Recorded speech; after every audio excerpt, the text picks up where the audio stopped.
Welcome back to our conversation with Mark Leibovich of the New York Times about what is going on down in Washington. And Mark, obviously, let's talk about the new president for a minute here. When we spoke during the campaign at one point, you had just come from following Biden around on the trail, and like most others who covered that campaign early on were singularly unimpressed with what you saw. And his record of failure as a candidate goes way, way back. Yet it all turned around. We all know the story. And he wound up running what I thought was a nearly flawless campaign once he had that breakthrough and became the nominee, showing discipline. This is someone who's infamous for being undisciplined. What happened to Biden, and will it hold up now, or could we possibly see a reversion to the old form? Well, I will say this. I mean, Biden was a lousy candidate. I think anyone who followed him around New Hampshire, Iowa, as I did, and I know you did, we're underwhelmed, which one shows how much people like us know, and two also shows how much the voters of Iowa and New Hampshire know, because they didn't, he tanked in both places, and it was only when African-American voters started voting in South Carolina that he was rescued. But the pandemic campaign, the socially distanced campaign, the sort of work from home campaign that sort of kicked in the spring last year suited him very, very well. It suited Donald Trump very poorly. I mean, who just sort of lives for spectacles, lives for big crowds.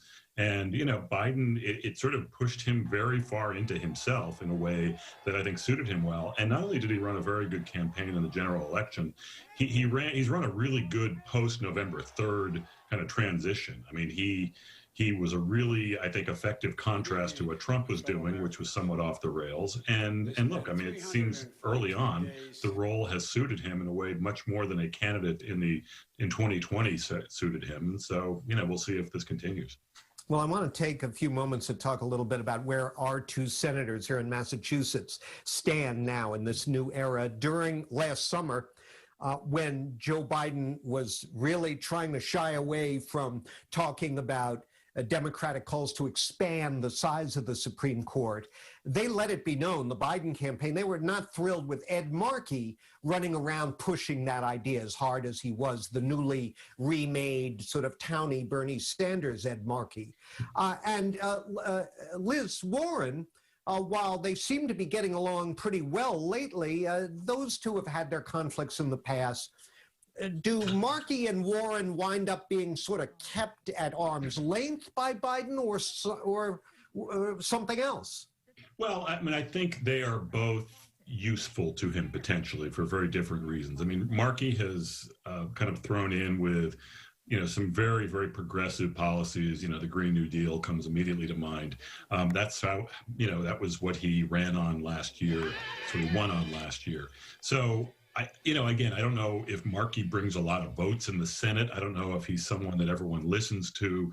But, he's someone you sort of have to take care of. And as far as Warren goes, I mean, Warren is a person who has a great deal of stature, independent of her role as a senator, independent of any relationship she has with Biden. She is an important link to progressive. She's a much higher profile figure than Ed Markey, obviously, nationally.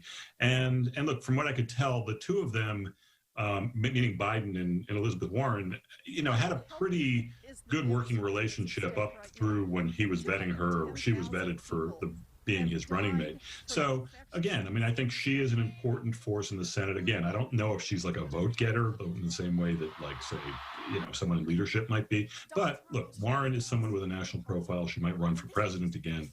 And I think she's someone that Biden needs to keep close. And a lot of the people he's named to big positions have been people that she is close to and that she endorses.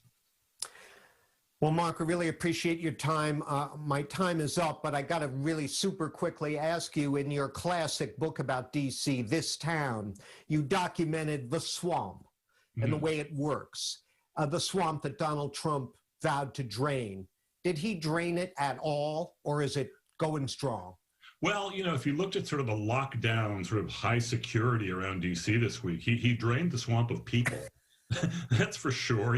I was walking around, it's like a ghost town around here. I mean, it was like the ghost town of Trump's final days in the White House because everyone left, was mimicked by just the ghost town around here. It was one of the weirdest inaugurations ever.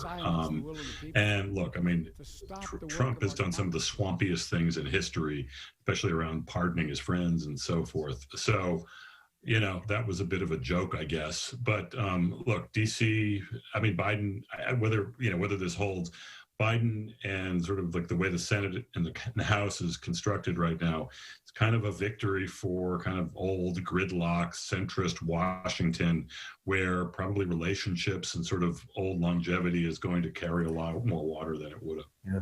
Presidents come and go, but the bottom line remains the same. Yeah. Mark, thanks very much for your time. Thanks, John. Good to see you. And thank you all for joining us. Now stand by. It's back to my colleagues for more WBZ News.